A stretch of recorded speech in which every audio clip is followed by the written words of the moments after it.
The Sonoran Desert stretched out like an ancient, breathing canvas beneath the relentless Arizona sun. It was a landscape of contradictions, beautiful and brutal, silent yet somehow alive with the whisper of wind through saguaro spines and the distant cry of a red-tailed hawk circling thermals high above. The air shimmered with heat, creating liquid mirages on the distant highway that connected the small border town of Tierra Seca to the rest of civilization. Lieutenant Commander Jake Mercer ran with the easy, ground-eating stride of a man whose body was a precision instrument. His boots kicked up small puffs of red dust on the narrow trail that wound through the rocky foothills. Sweat darkened his gray t-shirt, but his breathing remained controlled, steady. At 34, Jake carried the lean, dangerous build of a Navy SEAL, not the inflated muscles of a gym enthusiast, but the functional strength of a warrior forged through years of brutal training and harder combat. His face told its own story. Sharp cheekbones, a strong jaw shadowed with 2 days of stubble, and eyes the color of desert sage green-gray and perpetually watchful. A thin white scar traced from his left eyebrow into his hairline, a souvenir from Ramadi. Another, newer and angrier, curved along his right forearm, a parting gift from his last deployment in the Hindu Kush. Jake was home, or what passed for home these days. The small ranch house sat 3 miles behind him, nestled in a canyon where his uncle had raised cattle until arthritis and old age had forced him into assisted living in Phoenix. Uncle Ray had given Jake the keys 6 months ago with a simple statement. "Place needs someone who understands solitude. That's you, son." He'd been right. Running beside Jake, matching him stride for stride with effortless canine grace, was Thor. The Belgian Malinois was a magnificent specimen, 75 pounds of muscle, intelligence, and unwavering loyalty wrapped in a tan and black coat that seemed to absorb and reflect the desert sun simultaneously. Thor's ears were perked forward, his dark eyes constantly scanning the terrain with the focused intensity that had made him one of the most decorated military working dogs in SEAL Team 3. Thor wasn't just Jake's partner. He was the reason Jake was still breathing. The memory came unbidden, as it always did on these runs, the kind of flashback that arrived not with noise and chaos, but with crystalline, terrible clarity. Kandahar Province. An operation that was supposed to be routine intelligence gathering. The compound had been quiet, too quiet, and Jake had been moving through the corridor when Thor had frozen. Not the alert for explosives or weapons, the full-body, ears-back freeze that meant immediate, lethal danger. Jake had trusted the dog without question, stopping mid-step. The pressure plate had been invisible, buried under dust and debris. One more step and Jake would have been vapor. Thor had not only detected it, he'd positioned his body between Jake and the device, ready to absorb the blast if his handler didn't listen. They'd backed out slowly, carefully, and Thor had led them to an alternate route. Later, the EOD techs had confirmed it. The IED was packed with enough C4 to level half the building. Thor had saved Jake's life. And 3 months later, when an insurgent had appeared from a hidden spider hole with an AK-47, Thor had taken the rounds meant for Jake's chest. 2 bullets had torn through the dog's shoulder and flank before Jake could put the shooter down. The veterinary surgeon at Bagram had been blunt. He'll live, but his operational career is over. That shoulder will never be the same. So, when Jake's enlistment had come up for renewal 6 weeks ago, the decision had been simple. Thor was retiring. That meant Jake was retiring too. Teams before self had been the SEAL motto, but Thor was his team now. Just the two of them, finding peace in the one place that demanded nothing and gave everything the vast, unforgiving silence of the desert. Jake slowed to a walk as they crested a ridge, his chest heaving, his lungs burning in the good way that came from pushing hard. He pulled his hydration pack's hose to his lips and drank deeply, then squeezed water into his cupped palm for Thor, who lapped at it gratefully. The desert spread before them in every direction, endless, eternal, and mercifully empty of threats. Or so Jake thought. Deputy Sarah Chen checked her rearview mirror for the third time in as many minutes. The highway behind her was empty, just heat shimmer and the occasional dust devil spinning across the hardpan. Still, the unease sat in her gut like a stone.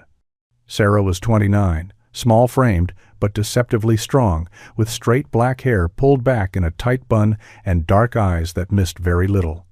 She'd been with the Tierra Seca County Sheriff's Department for 5 years, long enough to know that in a county this size, with this few deputies, you learned to trust your instincts or you didn't survive. Right now, her instincts were screaming. The call had come through on her personal cell, not through dispatch. That was the first red flag. The voice had been digitally distorted, robotic. Deputy Chen, if you want proof of the Salazar cartel's smuggling route through Tierra Seca, come to the old Esperanza mine. Alone. 1 hour. Tell no one, or the evidence disappears. She should have called it in immediately. She should have told Sheriff Brody, requested backup, followed protocol.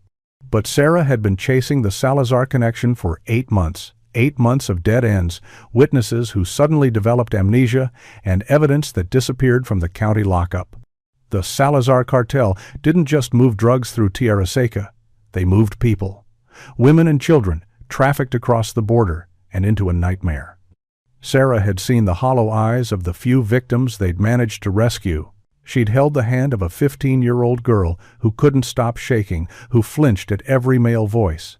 Sarah had made a promise to that girl. She'd find them. She'd stop them. So when the call came, the promise of actual, actionable evidence, she'd made a choice. She'd left a sealed envelope in her desk drawer at the station, addressed to Sheriff Brody. Inside was everything she knew about the Salazar operation, every suspicion, every thread she'd been pulling. It was her insurance policy. If something went wrong, someone would know. She'd kissed the small silver cross her grandmother had given her, whispered a prayer, and driven out into the desert alone. The Esperanza mine had been abandoned since the 1,950 seconds, a failed copper operation that now consisted of rotting wooden structures and a maze of unstable shafts. Sarah pulled her department SUV to a stop in front of the main entrance, a dark mouth carved into the red rock hillside. The place was deserted, silent, except for the wind. She checked her service weapon, a Glock 19, fully loaded, and grabbed her tactical flashlight. She keyed her radio out of habit, but there was only static. The mine was in a dead zone, surrounded by hills that blocked all signals. She was truly alone. "This is stupid, Sarah," she muttered to herself, but she stepped out of the vehicle anyway. The air was cooler near the mine entrance, carrying the smell of damp stone and decay. She clicked on her flashlight, the beam cutting through the darkness of the tunnel. "Hello?" she called out. "I'm here. Where's the evidence?" Her voice echoed back, mocking her. She moved deeper into the mine, her free hand resting on her weapon. The tunnel branched left or right. She chose left, following what looked like recent disturbance in the dust. That was when she heard it. Not ahead of her, behind her, the scrape of boots on stone. Sarah spun, her flashlight beam catching movement, multiple figures emerging from side tunnels, cutting off. Her escape. She reached for her weapon, but she was too slow. The first blow came from behind, a crushing impact to the base of her skull that sent her sprawling. Her flashlight skittered away, its beam spinning crazily across the tunnel walls. She tried to fight, tried to scream, but rough hands grabbed her, zip ties bit into her wrists, and a cloth bag was yanked over her head. Deputy Sarah Chen disappeared into the darkness, and the desert swallowed her screams. Miguel Salazar was a man who understood power. Not the loud, theatrical power of movie villains. Real power was quiet, methodical, and absolutely without mercy. At 42, Miguel had transformed his family's struggling drug operation into a multi-million-dollar empire that stretched from Sinaloa to Phoenix. He didn't look like a cartel boss.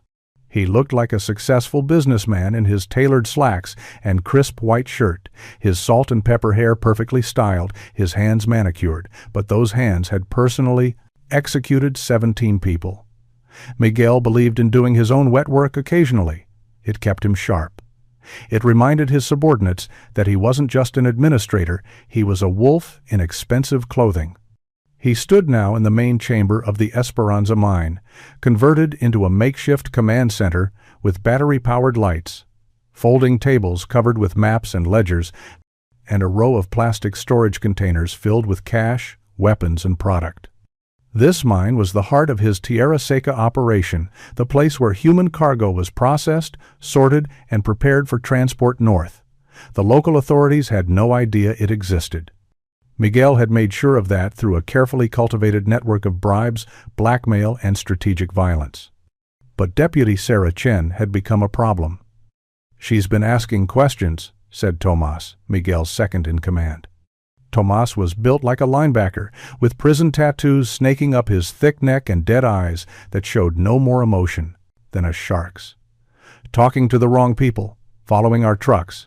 She's seen too much," added Hector, the operations logistics coordinator. Hector was thin, nervous, with the twitchy energy of someone who used his own product. "She knows about the tunnel system. She's been photographing our routes." Miguel studied the unconscious woman zip-tied to the heavy wooden chair in the center of the chamber. Deputy Chen was small, which had probably made people underestimate her. Miguel knew better. Small didn't mean weak. Small meant determined, resourceful, dangerous, in ways that brute force couldn't match. "Wake her up," Miguel said calmly. Tomas threw a bucket of cold water over Sarah's head. She jerked awake, gasping, her eyes wide with terror before she forced her expression into something harder. She was trying to be brave. Miguel respected that. "Deputy Chen," Miguel said, his English perfect and unaccented.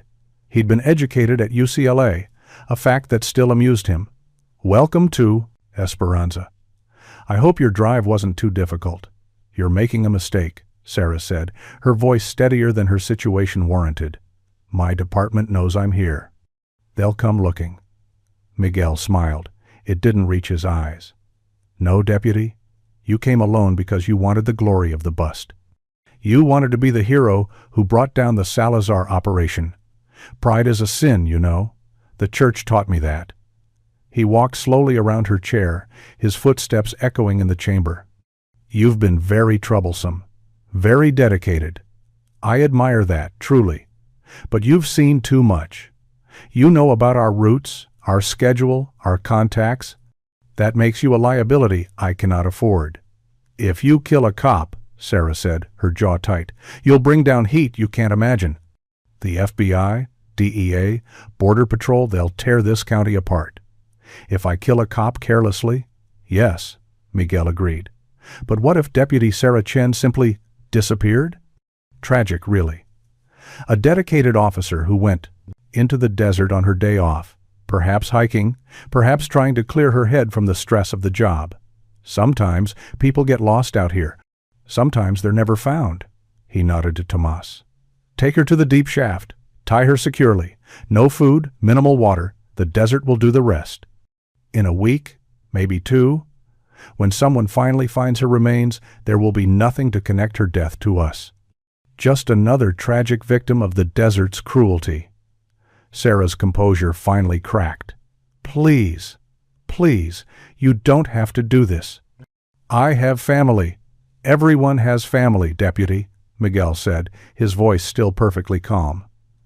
"That's what makes this business so personal." He turned to leave, then paused. "Make sure she can't signal for help. Disable her phone, her radio, everything. And Tomas? Make it look like she wandered out here on her own. No obvious violence, no evidence. Clean." "Understood, Jefe." As Miguel Salazar walked out of the mine and into the brilliant desert, sunlight, Deputy Sarah Chen began to scream, but the mountain swallowed every sound and the desert kept its secrets. The deep shaft was exactly what it sounded like, a vertical tunnel that dropped 80 feet into darkness, carved by miners who'd been searching for copper veins that never materialized. At the bottom was a small chamber, maybe 15 feet across, with walls of raw stone that wept with mineral-laden water. It was cold down there, perpetually damp, and completely isolated from the world above. Tomas and Hector dragged Sarah to the edge of the shaft. She'd stopped screaming. Her voice had given out after the first hour, but she fought with everything she had. Her hands were zip-tied behind her back, her ankles bound, but she thrashed and twisted, making herself as difficult as possible. "Feisty para," Hector muttered, delivering a vicious kidney punch that made Sarah's world explode in white-hot agony. She crumpled, gasping, tasting bile. They lowered her down using a cargo net and a hand-crank winch, the kind used for moving heavy equipment. Sarah hung, suspended in the rough netting, spinning slowly as she descended into darkness. The sunlight above became a distant circle, then a pinprick, then nothing as they lowered her past the first bend in the shaft. The net hit the bottom with a jarring thud that drove the air from Sarah's lungs. Hands Tomas had rappelled down ahead of her, grabbed her roughly, and dragged her from the netting.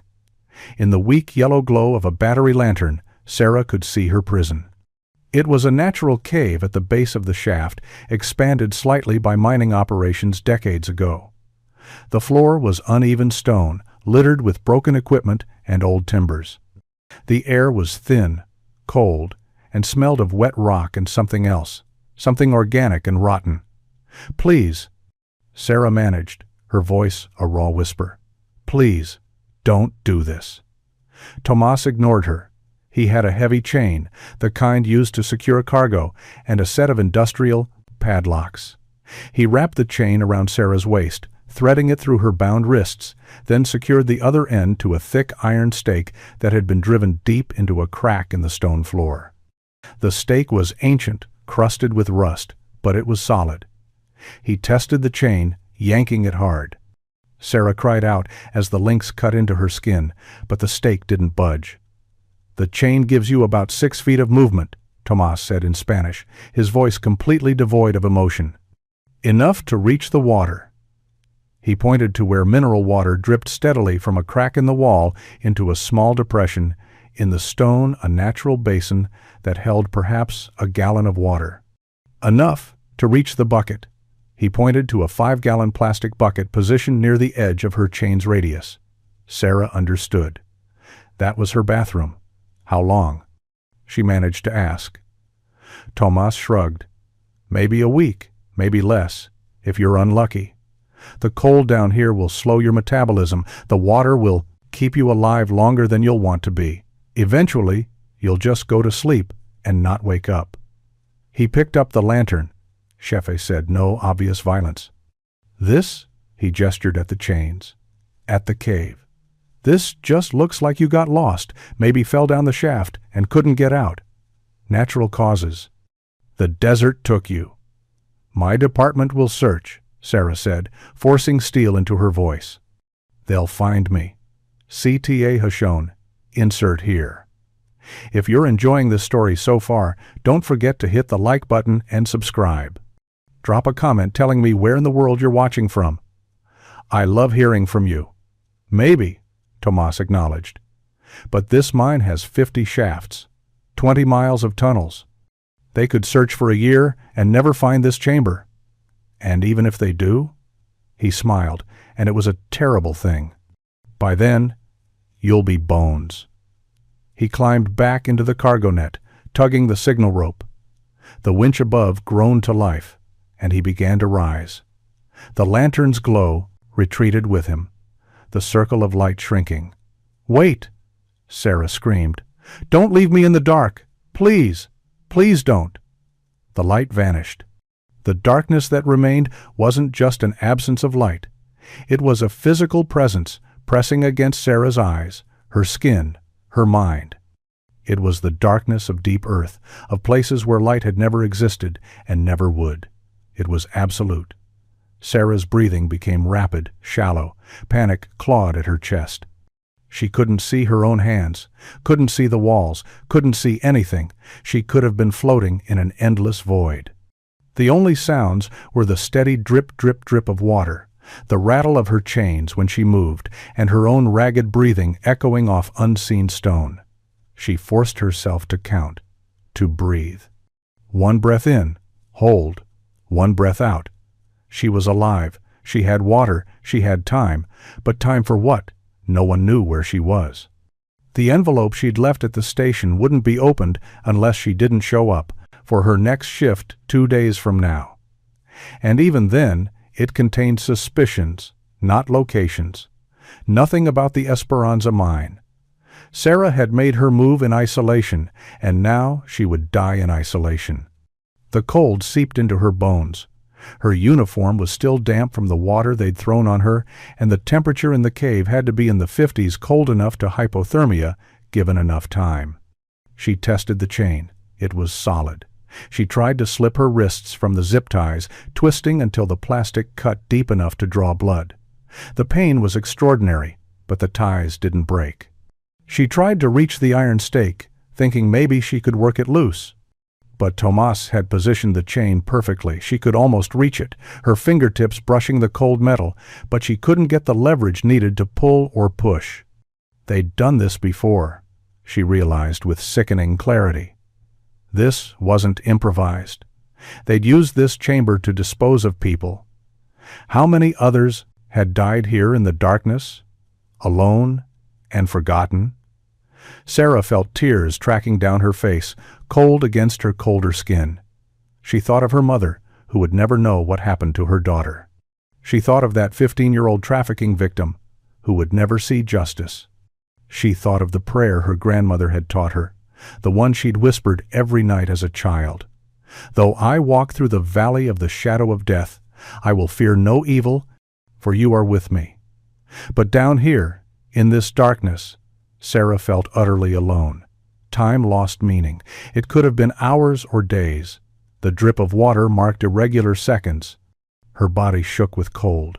Her throat was raw from screaming she'd screamed until her voice gave out completely, then screamed some more in silence. Eventually, exhaustion claimed her. Sarah slumped against the stone, the chain cutting into her waist, and drifted into a fitful, nightmare-filled unconsciousness. She didn't know that salvation was coming.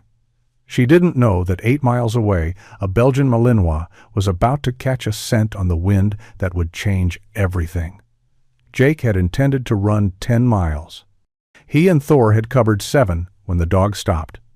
Not a gradual slowdown, not a pause to investigate an interesting smell.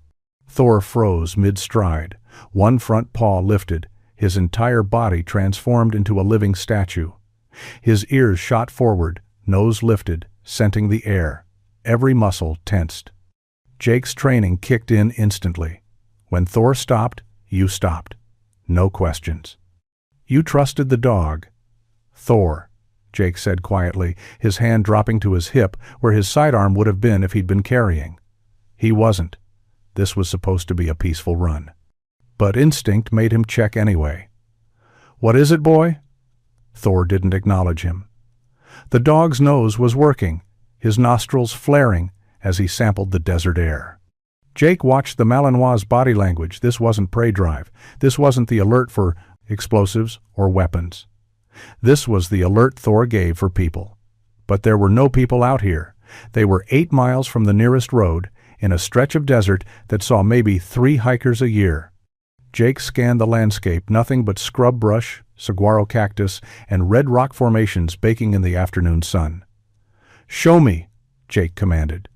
Thor moved immediately, not running but trotting with purpose, his nose low to the ground, then high in the air, triangulating. He was tracking a scent, but it was diffuse windborne, not a trail on the ground. Jake followed, his senses heightened. He'd learned in a dozen countries that when something felt wrong, it usually was. Thor's alert had saved his life too many times to ignore. They moved through the desert for 20 minutes, Thor's path becoming more direct, more certain. They crested a ridge, and Jake saw it maybe a mile ahead, a cluster of old wooden structures built against a hillside. The Esperanza mine. Jake had seen it, marked on his topo maps, but had never investigated. It was posted as dangerous, the shafts unstable, the property technically abandoned, but legally tied up in some kind of inheritance dispute. Thor barked once sharp, insistent. "Easy, boy," Jake murmured. He pulled out his phone. No signal. They were in a dead zone, surrounded by hills that blocked cell coverage. He checked his watch. 1,430 hours. He had maybe 4 hours of good daylight left. Something was wrong here. Every instinct Jake possessed was screaming it. They approached the mine carefully. Jake's eyes tracked movement, shadow, threat. But the place appeared deserted. He saw tire tracks in the dirt recent, probably within the last day or two. Multiple vehicles. That was odd for an abandoned mine. Thor led him past the main structures to what looked like a ventilation shaft, a hole in the ground surrounded by rotting timbers, maybe 4 feet across. The dog approached the edge and let out a low, mournful whine that Jake had only heard a handful of times.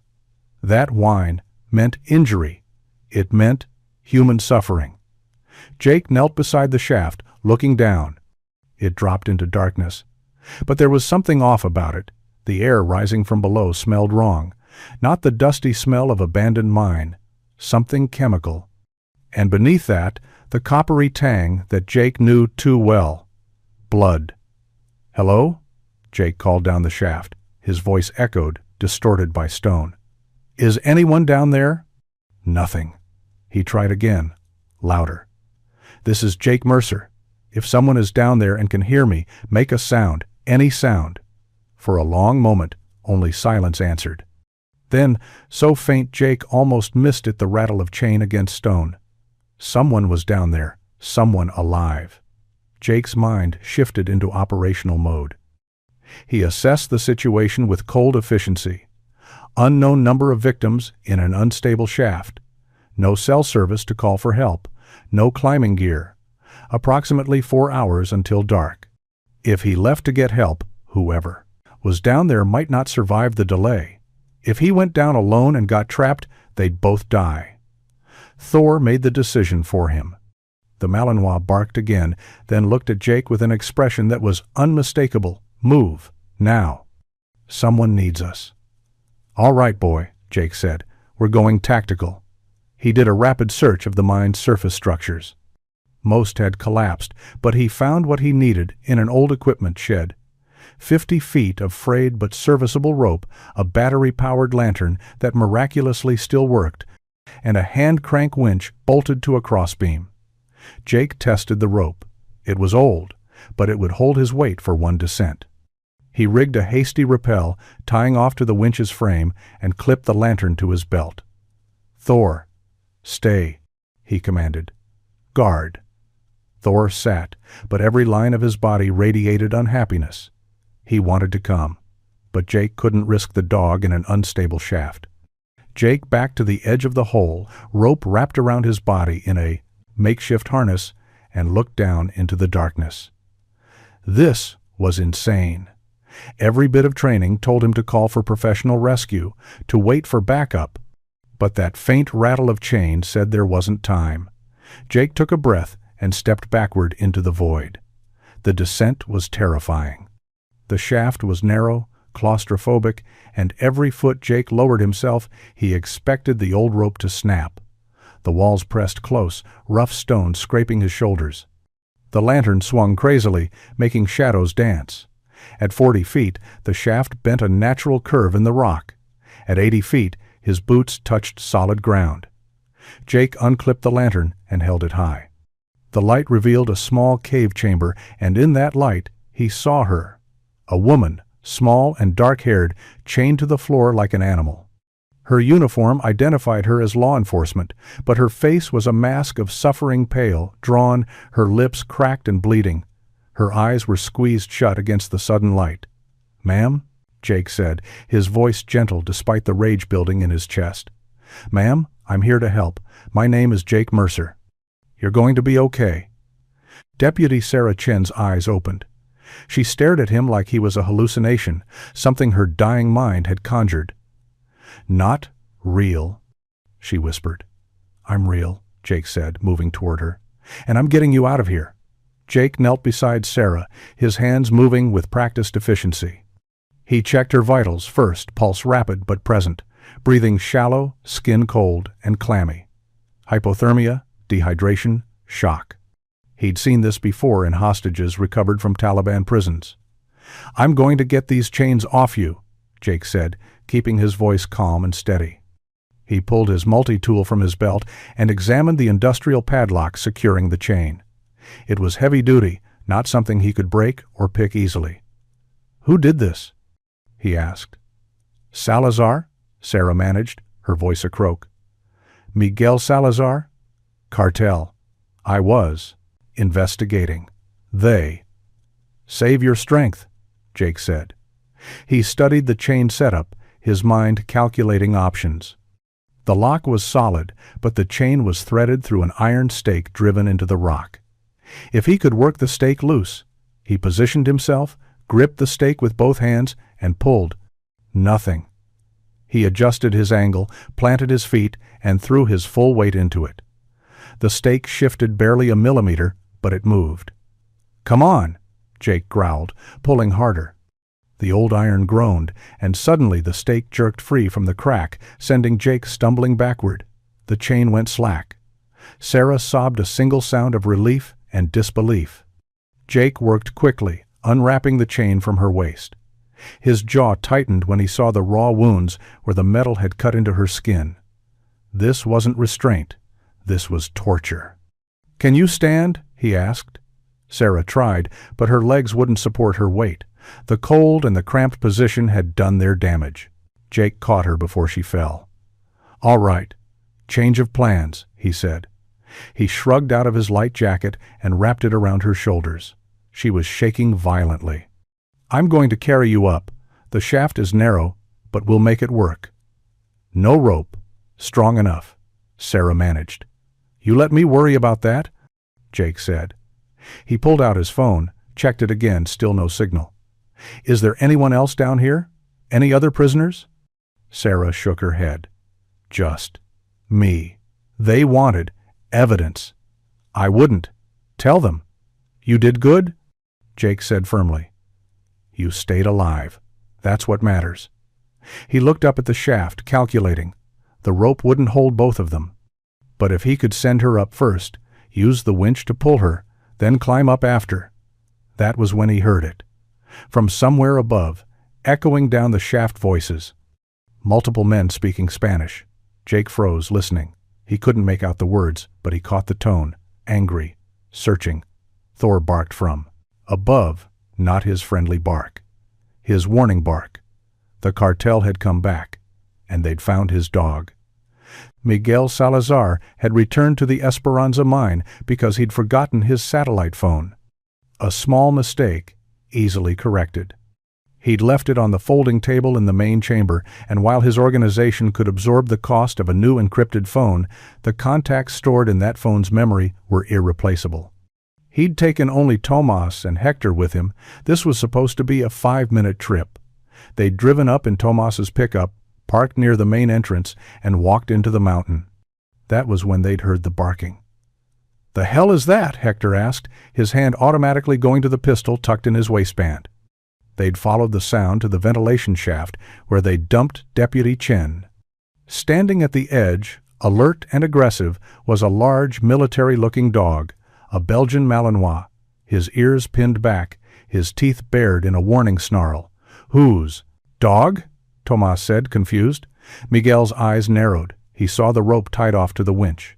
Fresh rope, recently placed. Someone had gone down the shaft. "Chen had help," Miguel said, his voice dangerous and quiet. "Someone found her." "Impossible," Hector protested. "No one knows about this place." Thor barked again, louder, more insistent. He was guarding the shaft, but he was also calling for his handler. The message was clear. Threat here. Need backup.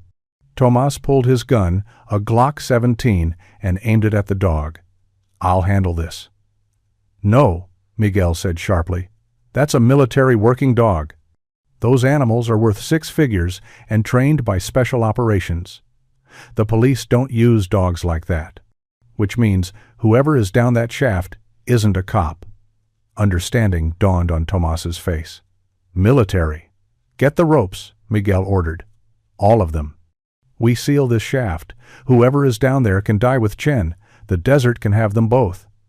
But Thor had other plans. The Malinois was outnumbered 3-1. but he'd been trained to engage multiple hostiles. As Tomas holstered his gun and reached for the rope, Thor made his move. He launched himself across the 8 feet, separating him from the nearest target, Hector, with the explosive power of a missile. 75 pounds of trained muscle and aggression hit Hector in the chest, sending him sprawling backward. Thor's jaws closed on the man's forearm, his teeth finding the pressure points that made Hector scream and drop the knife he'd been pulling. "Get it off!" Hector shrieked. "Get it off me!" Tomas grabbed for Thor, but the dog was a trained operator. He released Hector and spun, his teeth snapping closed on Tomas's pant leg, jerking hard. Tomas lost his balance and crashed to the ground. Miguel pulled his own weapon, a Sig Sauer P 226, but Thor was moving too fast, too erratically. The dog was between all 3 of them, keeping them separated, preventing them from coordinating an attack. It was tactical genius executed with canine instinct. Miguel fired once. The shot went wide, kicking up dust 5 feet from Thor's position. The report was deafening in the desert stillness. That gunshot changed everything. Deep in the shaft, Jake heard the shot and knew he was out of time. "Hold on to me," he said to Sarah. "Arms around my neck, tight as you can." "What are you?" Jake didn't explain. He positioned Sarah on his back in a fireman's carry, her arms wrapped around his shoulders, her slight weight manageable despite his exhaustion. He grabbed the rope with both hands. "Thor!" he shouted up the shaft. "Thor, fall back!" his voice echoed, but he didn't know if the dog could hear him, didn't know if Thor would obey. All Jake knew was that his partner was under attack, and he was 80 feet below, helpless. He started to climb. It wasn't a controlled ascent, it was desperation and adrenaline. Jake's shoulders screamed as he hauled himself and Sarah up the rope, his boots finding purchase on the rough stone walls. Sarah clung to him, her face buried against his neck, her breathing rapid with fear. 20 feet, 40 feet. At the curve in the shaft, Jake's hand slipped. For one terrifying moment, they swung free, spinning, the rope burning through his palm. Jake gritted his teeth and hauled them back to the wall, found his footing, kept climbing. 60 feet. Above, he could hear chaos, Thor barking, men shouting, another gunshot that made his heart stop. "Hold on," Jake said through gritted teeth. "Almost there. 70 feet. The shaft's opening appeared above him, a circle of bright desert sky. Jake could see figures moving, Thor driving one man back, another man aiming a weapon at the dog. Jake made a decision that violated every safety protocol but was born of pure, protective rage. He braced his feet against the shaft walls, adjusted Sarah's weight, and called up with all the air in his lungs. "Thor, rouse!" It was the emergency extraction command, given. In German, the language of Thor's early training, it meant, "Disengage, come to me, now." Thor broke off his attack immediately. The Malinois spun and dove into the shaft. The cartel members, confused by the dog's sudden retreat, rushed forward. Tomas appeared at the shaft's edge, his gun raised, looking down. He had just enough time to see Jake Mercer emerge from the darkness like an avenging demon, one hand on the rope, the other reaching for him. Jake grabbed Tomas's ankle and pulled. The cartel enforcer, caught completely off guard, went over the edge with a scream. But Jake had planned for this. He released Tomas, immediately let gravity take him, and used the man's falling weight as a counterbalance, pulling himself and Sarah up and over the shaft's lip in a desperate heave. They rolled onto solid ground. Sarah tumbled free of Jake's back, gasping. Thor was there instantly, positioning himself between them and the remaining threats, his teeth bared. Tomas's scream cut off, abruptly as he hit the bottom of the shaft 80 feet below. The sound of impact was sickening and final. Jake surged to his feet, his body moving on instinct and training. Hector was already running, his injured arm clutched to his chest, sprinting for the truck. He wanted no part of whatever demon had just emerged from the mine. That left Miguel Salazar. The cartel boss stood 15 feet away, his Sig Sauer raised and aimed directly at Jake's chest. His hand was steady. His eyes were cold. "Very impressive," Miguel said calmly, "but you should have stayed in the hole." Jake didn't move. He assessed the angles, the distance, his options. Miguel had him dead to rights. Any move Jake made, Miguel would fire. "You know who I am?" Miguel continued. "What I am?" "Cartel," Jake said, his voice flat. "Probably Salazar, based on what the deputy said." "Very good, which means, I can't let you leave here alive. You, the woman, the dog, you're all loose ends." Miguel's finger tightened on the trigger. "Nothing personal." "It is to me," Jake said. And then several things happened simultaneously. Thor, reading Jake's body language and the threat posture of the man with the gun, made his move. But he didn't attack Miguel directly. Instead, the Malinois grabbed a loose piece of lumber from the ground, a plank with a nail protruding, and flung it with a violent shake of his head. The lumber spun through the air like a bizarre projectile, forcing Miguel to flinch, to shift his aim. That half-second was all Jake needed. He closed the 15-foot distance in 3 explosive strides. His training in close-quarters combat, honed through thousands of hours and dozens of real engagements, took over. Jake's hand struck Miguel's gun arm in a precise blow to the radial nerve, causing instant temporary paralysis. The Sig Sauer dropped from Miguel's nerveless fingers. Before Miguel could recover, Jake's other hand shot forward, his fingers forming a rigid spear that struck Miguel's solar plexus. The cartel boss's diaphragm spasmed, his lungs forgetting how to breathe. Jake swept Miguel's legs, dumping him on his back. In one fluid motion, Jake was on him, his knee on Miguel's chest, his hand around the man's throat, not choking, but controlling. "You're done," Jake said, his voice cold as winter. "It's over," Miguel gasped, his face purpling, his eyes wide with shock. For the first time in decades, Miguel Salazar felt helpless. Sarah had managed to prop herself against a boulder, her body shaking with exhaustion and shock.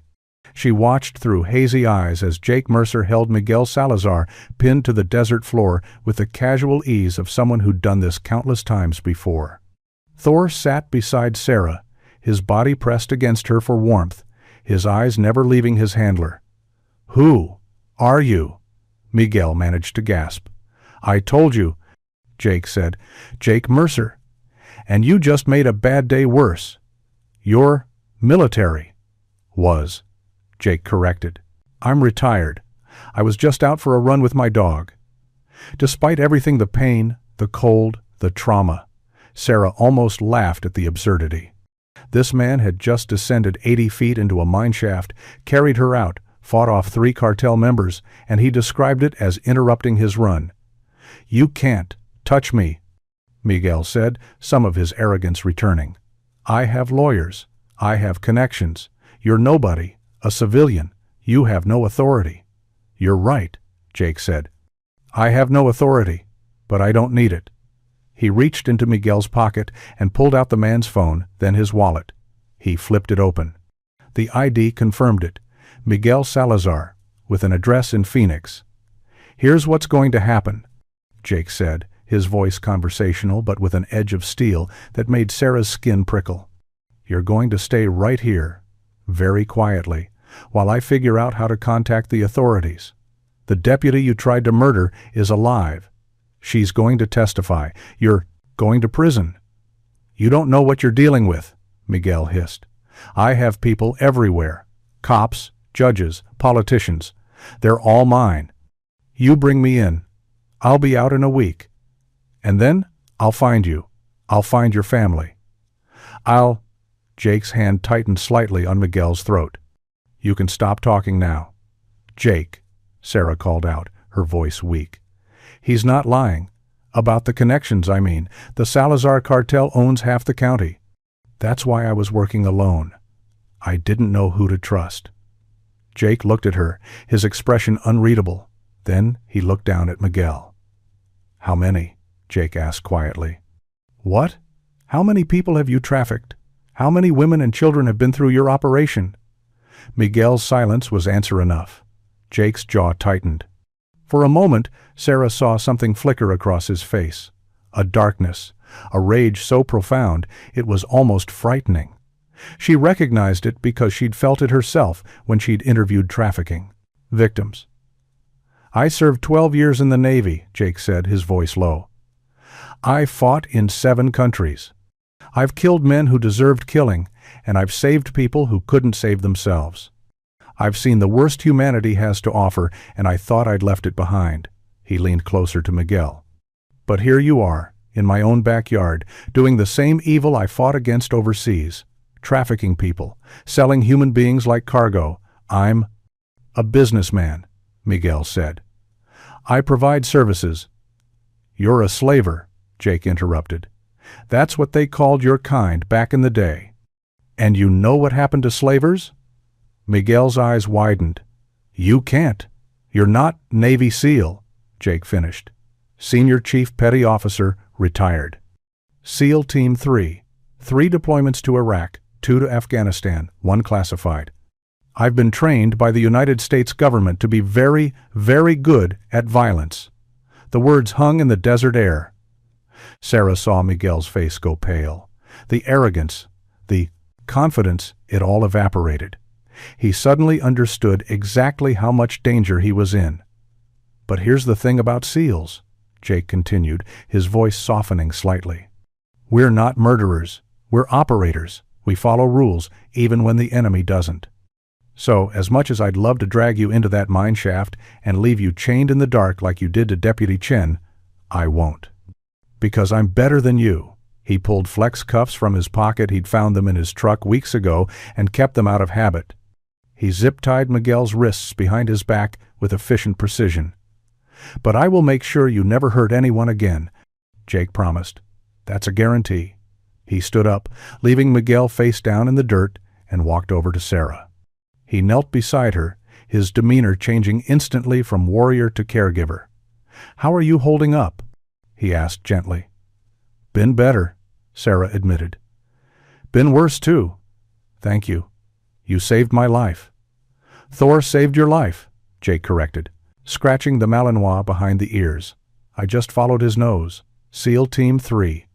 Sarah said, a small smile touching her cracked lips. "I've heard stories. You guys are the ones who got bin Laden, right?" "Different team, same tribe," Jake said. "But yeah, we're trained to handle situations exactly like this. Finding people who don't want to be found, extracting hostages from impossible situations, neutralizing threats with extreme prejudice." He looked at Thor, who was now lying with his head on Sarah's lap. Though honestly, Thor did most of the work. "He found you. He fought off the bad guys. He probably saved both our lives. I'm just the guy who carries the rope." "You're a lot more than that," Sarah said quietly. And Miguel was right about one thing. The Salazar cartel has deep roots here. This isn't over. Jake's expression hardened. "Then we're not done yet."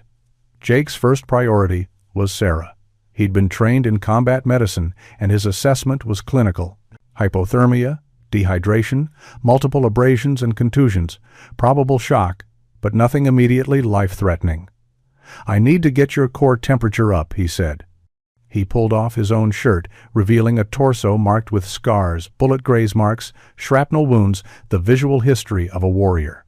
He wrapped the still warm fabric around her shoulders, over his jacket. Thor understood his role without command. The Malinois pressed his body against Sarah's side, sharing his warmth. "I'm going to get you water," Jake said. "Don't move. Just rest." He jogged to the mine's main structure, where he'd seen signs of recent activity. Inside, he found exactly what he expected: evidence of cartel operations. Tables covered with ledgers, maps marked with routes, plastic bins filled with cash and product. He also found water bottles and protein bars. He grabbed several of each and returned to Sarah. "Small sips," he instructed, holding the bottle for her. "Your system's been deprived. Much too fast will make you sick." Sarah drank carefully, the water like heaven on her parched throat. Jake unwrapped a protein bar and broke off small pieces, feeding them to her slowly. "You're good at this," Sarah observed. "The medical stuff." "Had to be," Jake said. "When you're operating in remote areas, sometimes you're the only medical care your team has. I've set bones, sutured wounds, treated sucking chest wounds with duct tape and plastic bags. This? He gestured at her injuries. This is easy by comparison. He examined her wrists where the zip ties had cut in. Using water from one of the bottles, he cleaned the wounds gently, then tore strips from his undershirt to create makeshift bandages. I'm going to check the chain wounds around your waist, he said. Tell me if anything hurts worse than you expect. He was professional, efficient, but also gentle. Sarah felt safe for the first time in what felt like years. You have family? Jake asked, keeping her talking. Keeping family? Her focused. A mom in Tucson, Sarah said. She's going to kill me when she finds out about this. She'll just be happy you're alive, Jake said. He looked at his phone. Still no signal. We're in a dead zone here. I need to get you somewhere I can call for help. My patrol vehicle? Sarah said. If it's still here, it has a radio with longer range. Where? Main mine entrance. They brought me here. They must have moved it. Jake stood. I'll find it. Thor, watch her. The Malinois responded immediately, positioning himself where he could see both Sarah and Miguel, who was still face down and cursing quietly in Spanish. And Miguel? Sarah asked. Jake looked at the cartel boss with cold eyes. He's not going anywhere. If this story has you on the edge of your seat, make sure to subscribe and turn on notifications so you never miss stories like this. Your support means everything and helps me bring you more incredible true stories of courage and loyalty. Jake found Sarah's Bryce patrol SUV hidden behind one of the collapsed mine structures, poorly concealed under a camouflage tarp. The vehicle was intact, but the radio had been smashed. Tomas's work, probably ensuring Sarah couldn't call for help. But Jake had been trained in communications. He opened the radio housing and assessed the damage. The microphone was destroyed, but the main transmitter looked intact. Using his multi-tool, he bypassed the microphone completely and hot-wired the transmitter to broadcast directly. The radio crackled to life. This is Civilian Jake Mercer at Esperanza Mine.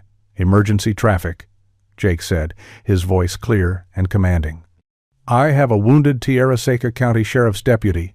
Kidnapping and attempted murder by cartel members. Need immediate medical evacuation and law enforcement response. Static. Then a voice, startled and professional. Civilian caller, this is Tierra Seca Sheriff's Department dispatch. Can you repeat your location? Esperanza Mine, about 12 miles northwest of Tierra Seca. GPS coordinates. Jake rattled off the numbers from his watch. Deputy Sarah Chen is injured but stable.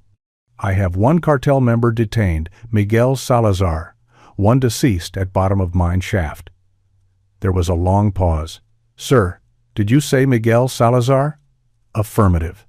He's secured. Send everything you have. Copy that. ETA for medical helicopter is 25 minutes. Sheriff Brody is rolling with all available units. Jake signed off and returned to Sarah. She was looking stronger, the water and food helping her recovery. Help's coming, Jake said. 25 minutes. Sarah nodded, but her expression was troubled. Jake, there's something you need to understand. Miguel wasn't lying about having people everywhere. When they find out he's in custody, his organization is going to react. And not just against him, against anyone involved in his arrest. They're welcome to try, Jake said. I'm serious, Sarah insisted. The Salazar cartel doesn't just operate in Mexico. They have cells in every border state. They have money, weapons, and no compunction about targeting law enforcement or civilians. You just became a target. Jake's expression didn't change. Won't be the first time someone put a target on my back. Won't be the last. This isn't the Middle East, Sarah said. These people will come after your family, your friends, anyone you care about. Don't have much of either, Jake said honestly. No wife, no kids. Parents passed years ago. Uncles in assisted living in Phoenix. Most of my friends are scattered across SEAL teams worldwide. The only family I have. He looked at Thor. He can take care of himself. Sarah was about to respond when Miguel, still zip-tied on the ground, laughed a harsh, bitter sound. "You think this ends with me?" Miguel said. "You think I'm the only one? I'm one branch of a tree with roots that go deeper than you can imagine. My arrest means nothing. There are 10 men ready to take my docked place. 20. Then we'll arrest them too," Sarah said. "With what evidence?" Miguel countered. "You found nothing in that mine that ties to the larger organization. No names, no connections, just me and 2 dead men. My lawyers will have me out before the end of the week." Jake walked over to Miguel and crouched down. "Tell me something. The trafficking routes, the distribution networks, where's the coordination center? Where do you run the operation from?" Miguel smiled. "You'll never find it. And even if you did, you couldn't touch it." "Why not?" "Because it's not in a warehouse or a safe house," Miguel said. "It's in City Hall. It's in the county courthouse. It's in police stations and state offices. We're everywhere, Seal. We're the system." Sarah's face had gone pale. "He's telling the truth. I've been investigating for months. Every time I got close to real evidence, it disappeared. Files went missing. Witnesses recanted. It's not just corruption, it's institutional." Jake stood up, his mind working through the tactical problem. This wasn't like overseas operations where you could identify the enemy, hit them hard, and extract. This was a cancer that had metastasized through the entire local infrastructure. "Then we go higher," Jake said. "Federal, DEA, FBI, Border Patrol, someone clean. And you trust them?" Miguel laughed again. How naive. The sound of rotor blades interrupted the conversation. Jake looked up to see a medical helicopter cresting the ridge, its red and white markings identifying it as Civilian Air Ambulance. Behind it, dust plumes marked the approach of multiple vehicles. The cavalry had arrived. The next 2 hours were chaos. The helicopter landed in a clear area and paramedics rushed to Sarah. Jake gave them a concise medical report, then stepped back to let them work. Within minutes, Sarah was on a gurney, an IV in her arm, being loaded into the helicopter.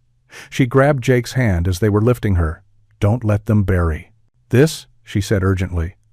"Promise me. Miguel's right, there are people who'll want this forgotten." "I promise," Jake said. She was airlifted to Tucson Medical Center, the closest trauma facility with the resources to handle her condition. Sheriff Brody arrived next, rolling up in his cruiser with 2 deputies. Brody was a man in his late 50s with a weathered face and eyes that had seen too much for a small-town sheriff. He took one look at Miguel Salazar zip-tied on the ground, and his face went pale. "Jesus Christ," Brody breathed.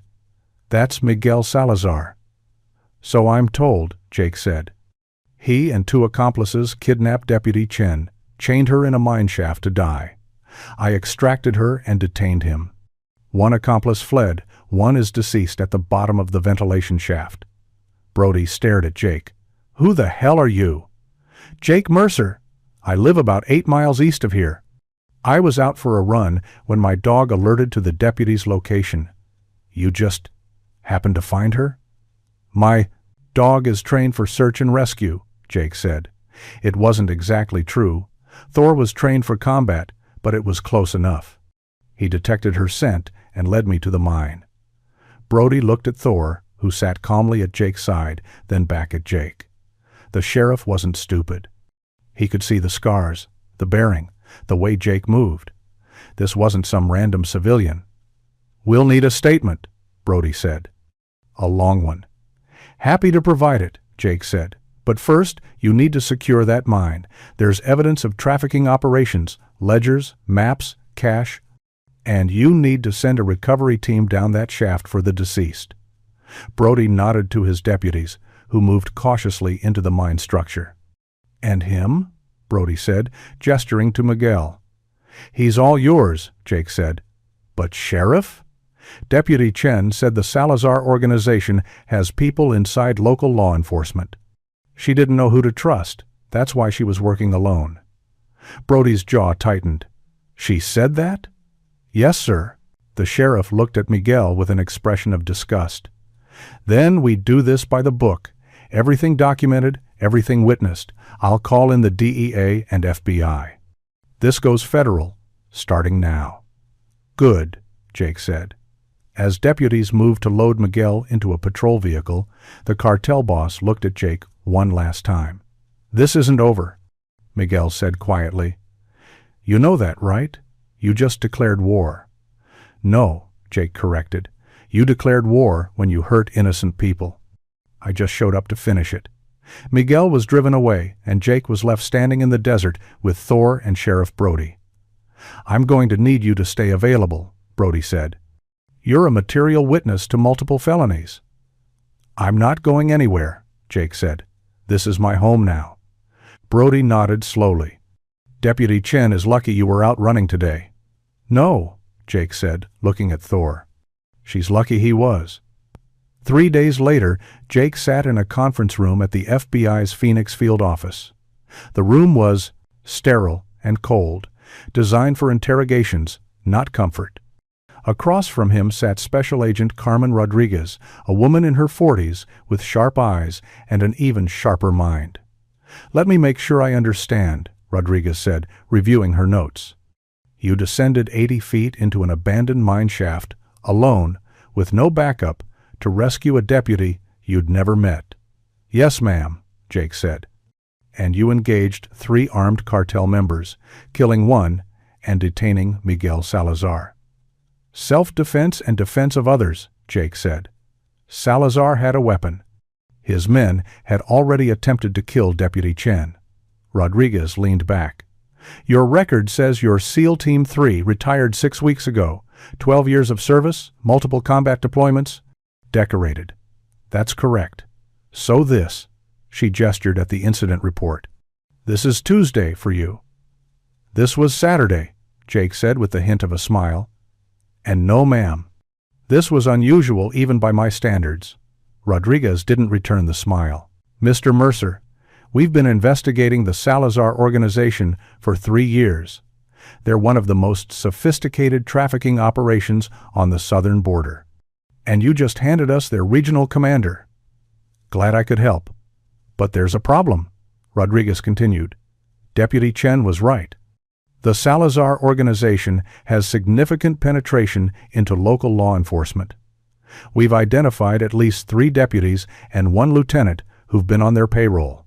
We don't know who else might be compromised." "Which means Miguel's arrest isn't secure," Jake said. "Exactly. He has lawyers already filing motions. They're claiming illegal detention, violation of civil rights, lack of probable cause. His bail hearing is in 2 days." "You're not actually considering letting him walk," Jake said, his voice hardening. "We don't want to," Rodriguez said. "But unless we can build an airtight case fast, a judge might not have a choice. And if Miguel makes bail, he'll run, Jake. Finished. Or he'll retaliate. Against Deputy Chen, against you, against anyone involved in his arrest." Rodriguez pulled out a photograph and slid it across the table. It showed Sarah in her hospital bed, looking pale but determined. "She's asked to see you. She says she has information that might help the case." Jake looked at the photo. "When?" "Today, if you're willing. We'll provide transport and security." Rodriguez hesitated. "Mr. Mercer, I need to be clear about something. The Salazar cartel has put out word on the street.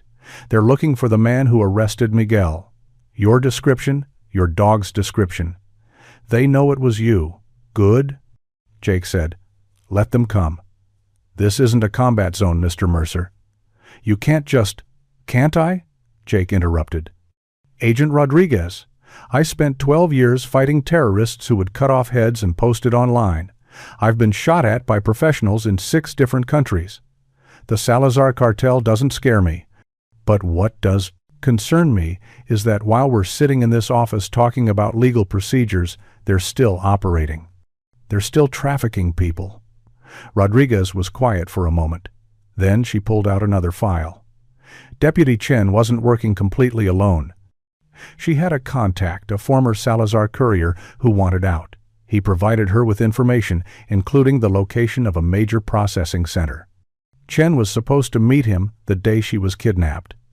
What happened to the contact? Missing, presumably dead. Rodriguez opened the file. But before he disappeared, he sent Chen a package. We recovered it from her apartment. It contained this.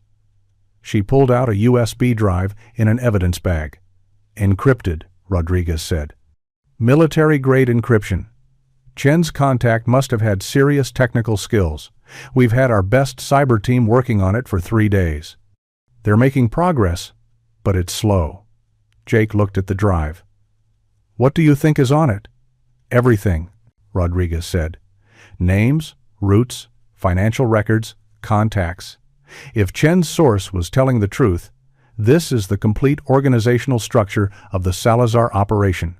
It's the key to bringing down the entire network. But you can't access it without the password, Jake said. Correct. And Chen says she never received it. The contact was supposed to give it to her at their meeting, but that meeting never happened. Jake thought for a moment. Does the contact have a name? Carlos Mendez. Former Army intelligence, did 2 tours in Iraq as a signals analyst. Got out, needed money, hooked up with the wrong people. According to Chen, he developed a conscience when he saw what was really being trafficked. Army intelligence, Jake repeated. A signals guy. Then he wouldn't have just sent the information without a backup plan. He'd have hidden the password somewhere Chen could find it. Rodriguez leaned forward, interested. What are you thinking? I'm thinking we need to talk to Deputy Chen, Jake said. And I'm thinking we need to find Carlos Mendez, or what happened to him. Because if he's the kind of operator you're describing, he wouldn't have disappeared without leaving breadcrumbs. Rodriguez stood up. I'll arrange transport to the hospital. But Mr. Mercer, I need you to understand something. If we bring you deeper into this investigation, you become an official witness. That means you're under federal protection, but it also means you follow federal rules. No more lone wolf operations. Jake stood as well, Thor rising smoothly at his side. Agent Rodriguez, I went down that mine shaft to save one woman. If there's a chance to save more, to stop the people who put her there, then I'm in. Whatever it takes. Rodriguez nodded. Then let's go see what Deputy Chen remembers. Sarah Chen looked better than she had 3 days ago, but the trauma was still visible in her eyes. She was propped up in her hospital bed, connected to monitors, but she was alert and focused. Jake and Thor entered the room with Agent Rodriguez. Sarah's face lit up when she saw the Malinois. Thor, she said, her voice emotional. Come here, boy. Thor looked at Jake, who gave a subtle nod. The dog moved to Sarah's bedside, placing his head gently on the bed so she could pet him. He saved my life, Sarah said to Rodriguez. Both of them did. I know, Rodriguez said. Which is why we need your help. The USB drive your contact sent you, we can't crack the encryption without the password. Do you have any idea what it might be? Sarah shook her head. Carlos and I only communicated through secure messaging. He never mentioned a password. He just said the drive contained everything. Think carefully, Jake said. Did he mention anything personal? Favorite places, dates, names that meant something to him? Sarah closed her eyes, concentrating. He talked about his time in the army. He said that's where he learned right from wrong, before the Salazar people corrupted him. He mentioned his unit, his buddies. She opened her eyes suddenly. Wait, there was one thing. He said his best friend in the army died in Baghdad. Improvised explosive, 2008. Carlos said it was the worst day of his life. He carried a photo of the guy, said it reminded him that some things were worth dying for. What was the friend's name? Rodriguez asked, already pulling out her phone. I don't know, Carlos never said. I can find it, Rodriguez said, typing rapidly. If Carlos Mendez served in Army intelligence and lost a friend in Baghdad in 2008, there will be records. She worked in silence for a moment, then stopped. Got it. Specialist Marcus Torres, killed by IED in Sadr City, November 2008. He and Mendez were in the same signals unit. Try Marcus Torres, Jake suggested. Rodriguez pulled out a laptop from her bag, inserted the USB drive, and typed the name. Access denied. She tried variations: Torres, Marcus, Marcus, Torres, Martorres. Nothing worked. Maybe it's not the name, Sarah said. Carlos was paranoid about security. He wouldn't use something that obvious. Jake studied the information on Rodriguez's screen. What was the date? November what? November 17th. Try Torres 1117, Jake said. Rodriguez typed. The screen flickered, and suddenly files began to appear, hundreds of them, organized in folders with labels like routes, contacts, financials, properties. We're in, Rodriguez breathed. She clicked through the folders, her expression growing more intense with each file she opened. This is incredible. Carlos documented everything. Names, photos, transaction records, GPS coordinates of safe houses, processing centers, transport vehicles.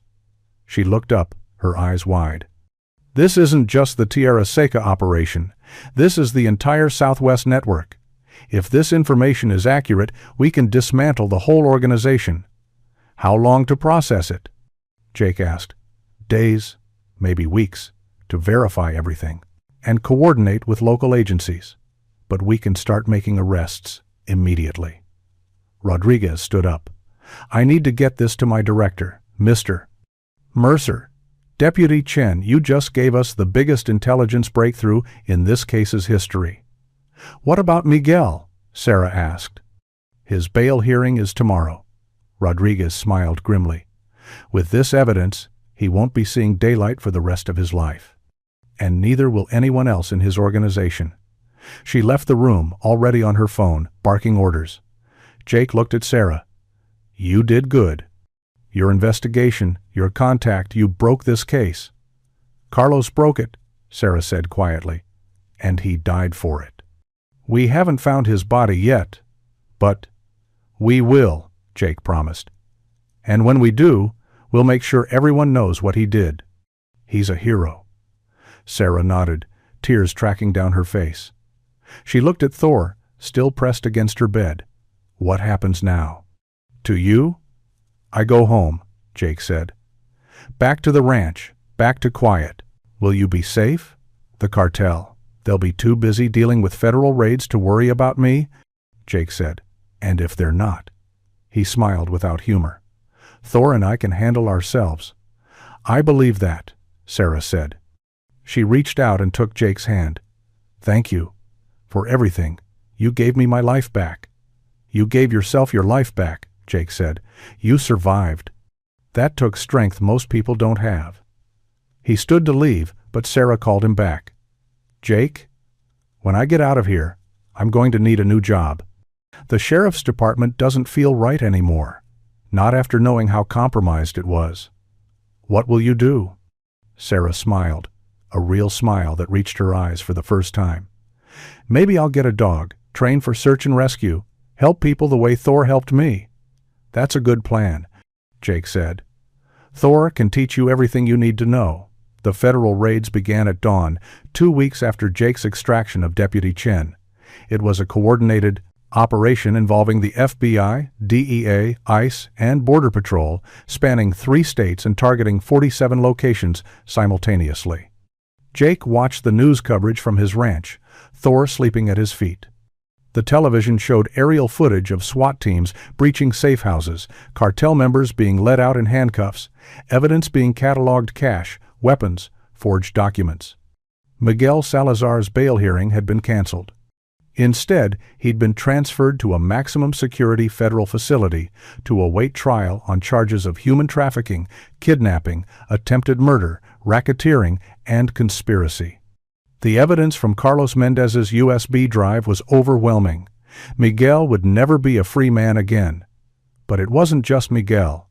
The raids netted 32 cartel members, including 3 who'd been working as county employees, 1 deputy, 1 dispatcher, and 1 clerk in the county attorney's office. The corruption ran deep, exactly as Sarah had feared. Sheriff Brody held a press conference, his face haggard but determined. Today, represents a victory for justice," he said to the assembled reporters. "But it also represents a failure of our institutions. People we trusted betrayed that trust. We will do better. We must do better." He introduced the department's new deputy promoted in the wake of the investigations. Her name was Lisa Martinez, a tough, no-nonsense woman who had been working narcotics in Phoenix before transferring to Tierra Seca. She would be the one to rebuild the department's integrity. The phone rang. Jake picked it up. "Mr. Mercer?" Agent Rodriguez's voice. "Thought you'd want to know we found Carlos Mendez." Jake's chest tightened. "Where?" "Shallow grave, about 10 miles from the Esperanza mine. He'd been shot twice, execution style. Been dead for about 2 weeks, since just before Deputy Chen was kidnapped." "I'm sorry," Jake said. "So am I. But we're giving him a military funeral, full honors. The Army's recognizing him posthumously for his role in breaking the trafficking ring. His family will receive his medals." "Good. He earned them." "He did," Rodriguez agreed, "and so did you. The director wanted me to extend an offer. We could use someone with your skills, maybe contract work, consulting on hostage rescue operations." Jake looked around his small ranch, at the desert stretching endlessly outside his windows, at Thor sleeping peacefully. "I appreciate the offer, Agent Rodriguez, but I'm retired. I came here to find peace. Did you find it?" Jake thought about that question. He'd come to the desert to escape violence, to leave the warrior behind. Instead, he'd found himself in another fight, but this one had been different. This one had saved lives, had brought justice to people who couldn't fight for themselves. "Yeah," he said finally. "I think I did." "Well, the offer stands," Rodriguez said. "You ever change your mind, you have my number."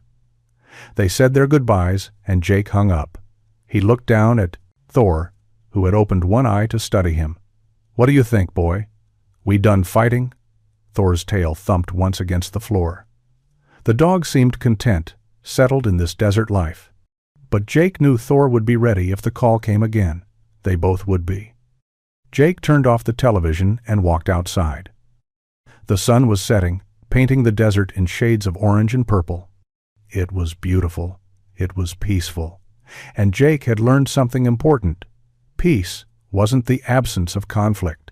It was knowing who you were and what you stood for, and being willing to fight when necessary. He'd been a SEAL, a warrior, a guardian. Now he was retired, living quietly in the desert.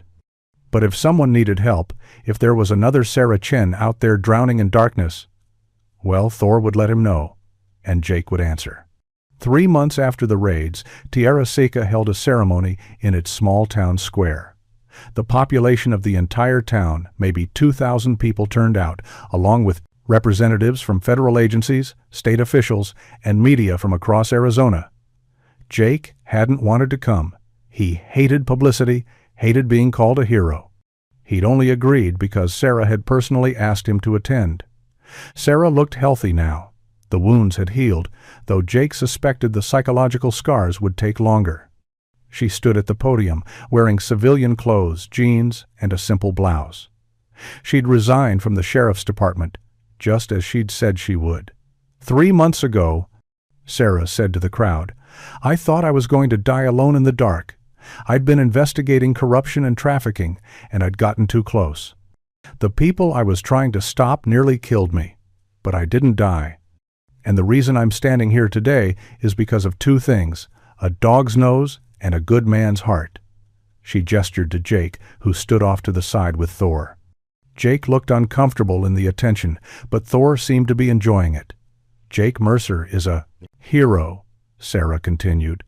But he won't accept that title. He'll tell you he was just out for a run. He'll tell you Thor did all the work.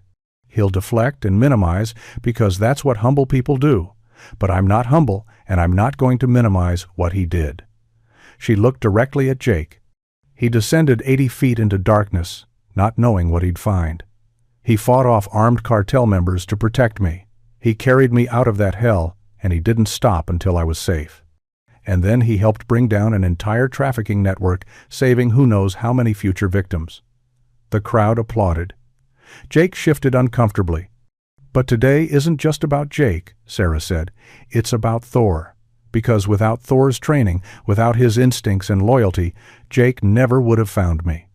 Military working dogs are heroes too. They serve alongside our warriors, they risk their lives, and they ask for nothing but love and purpose in return." Sarah stepped away from the podium. An older man approached, carrying a ceremonial collar on a velvet pillow. He was General Marcus Thompson, retired Army, who'd flown in specifically for this ceremony. "Thor," Sarah called. The Malinois looked at Jake, who nodded. Thor trotted over to Sarah. The general knelt down, his old knees protesting. "Thor, on behalf of a grateful nation and community, we present you with this collar. It's inscribed with a simple message: hero, warrior, friend." He fastened the collar around Thor's neck. The Malinois sat perfectly still, accepting the honor with dignity. The crowd erupted in applause. Thor's tail wagged slightly. The only sign that he understood this was something good. After the ceremony, people wanted to meet Jake and Thor. Children especially were drawn to the dog, asking if they could pet him. Jake allowed it, watching as Thor transformed from warrior to gentle companion, accepting scratches and hugs with patient tolerance. An elderly woman approached Jake. She was small, probably, in her 80s, with kind eyes. "Young man," she said, "my granddaughter was taken by traffickers 4 years ago in Tucson. We never found her. The police said she probably ran away, but we knew better. We knew." Tears filled her eyes. "We never got her back. But because of what you did, because of what Deputy Chen did, maybe some other grandmother won't lose her granddaughter. Maybe some other family won't have that hole in their hearts." She took Jake's hand in both of hers. "Thank you. Thank you for caring enough to act." Jake didn't know what to say. He just nodded, his throat tight. As the sun set and the ceremony ended, Jake and Thor walked back to his truck. Sarah caught up with them. "Hey," she said. "So I got that dog I mentioned. A rescue from the shelter. I'm starting search and rescue training next month." "That's great," Jake said. "What's the dog's name?" Sarah smiled. "Carlos." Seemed appropriate. "Yeah," Jake agreed. "It does." They stood together in comfortable silence, watching the desert turn purple in the twilight. "You ever need backup on a training run?" Jake said. "Thor and I are available. I'll take you up on that," Sarah said. She looked at the Malinois. "You saved me, Thor. I'll never forget that." Thor's tail wagged. In his simple canine way, he'd already moved on. There would be other runs, other missions. He was a working dog. It's what he did. But Jake would remember. He'd remember the moment Thor had stopped on the trail, the alert that had saved a life. He'd remember that even in retirement, even seeking peace, some battles found you. And when they did, you had to answer. 6 months after that day in the desert, Jake sat on his porch watching the sun rise. Thor lay beside him, gray starting to show more prominently in his muzzle. The dog was slowing down, age and old injuries taking their toll. But his eyes were still bright, his spirit still strong. Jake's phone buzzed. A text from Agent Rodriguez. New case. Missing person? Possible trafficking. Could use Thor's nose. Interested? Jake looked at the message for a long moment. He'd meant it when he said he was retired. He'd come to the desert for peace, for healing. And he'd found it. But he'd also learned that peace wasn't about hiding from the world. It was about knowing your place in it. He typed back, "Where and when?" Rodriguez replied immediately with an address. Jake stood up, stretching. "Come on, boy. We've got work to do." Thor rose, a little stiff but eager. His tail wagged. This was purpose. This was what he was made for. As Jake drove toward the city, Thor's head out the window, wind in his fur, Jake thought about the journey that had brought him here. He'd served his country for 12 years, fought in wars, saved lives, taken lives. He'd come home broken, seeking solitude. Instead, he'd found something better, meaning. Not in grand gestures or epic battles, but in simple moments. A dog's alert, a desperate woman in chains, a choice to descend into darkness because someone needed help. Heroes, Jake had learned, weren't people who never felt fear. They were people who felt fear and acted anyway. They were people who saw injustice and couldn't walk away. They were people who used their strength to protect the weak, their skills to serve others, their courage to stand between evil and innocence. Sometimes heroes wore uniforms and medals. Sometimes they wore civilian clothes and just happened to be in the right place at the right time. And sometimes heroes walked on 4 legs and had cold noses. Jake reached over and scratched Thor behind the ears. "Good boy," he said quietly. "Always such a good boy." Thor's tail thumped against the seat. Somewhere ahead, someone was in trouble. Someone was scared, alone, maybe chained in darkness. They didn't know help was coming. They didn't know that a retired SEAL and his loyal dog were on their way. But they would find out. Because that's what heroes do. They show up. They fight. They save lives. And they ask for nothing in return except the chance to do it again. The truck drove on, heading toward another mission, another rescue, another chance to prove that hope is never lost as long as good people are willing to act. The desert stretched endlessly behind them, beautiful and brutal. But Jake wasn't running from anything anymore. He was running toward something: purpose, justice, peace earned through action. And somewhere in the distance, another person in darkness waited for salvation. Thor would find them. Jake would save them, because that's what they did. That's who they were, always. Thank you so much for watching until the end. If this story touched your heart, please share it with someone who needs to be reminded that heroes still exist. Don't forget to subscribe if you haven't already, and let us know in the comments, what was your favorite moment? Was it Thor's loyalty, Jake's protection, or the moment justice was served? We read every comment. God bless, and see you in the next story.